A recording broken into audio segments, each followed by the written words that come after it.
Market activity is picking up after the U.S. holiday, which is becoming evident in European trading.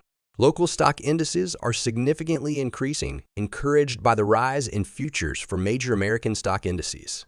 In the absence of any significant external factors and during the vacation season, market activity is expected to be lower than usual. The idyllic picture can only be changed by news or economic statistics data that significantly deviate from the current situation.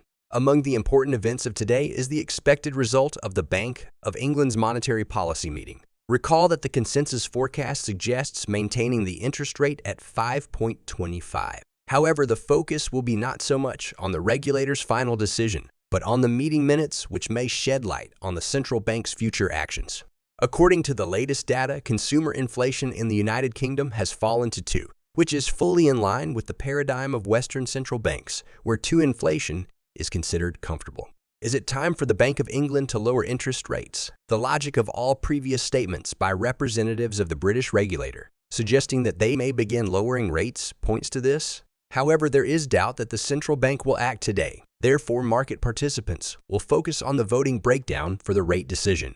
If the key interest rate is maintained at 5.25 with a minimal majority, and if the comments signal a potential rate cut at the next meeting, a significant drop in the sterling against the dollar should be expected. The uncertainty of when the Federal Reserve will start lowering rates compared to the British Central Bank will come to the fore. In this case, not only a strong decline in the GBP-AU pair can be expected today, but also its continued decrease tomorrow and next week.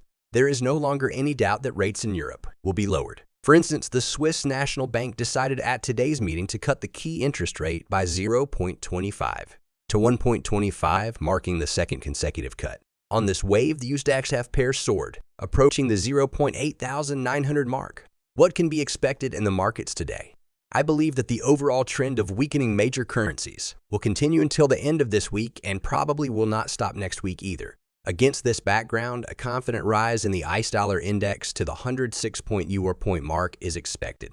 The general start of rate cuts by European central banks will support the dollar in the foreseeable future.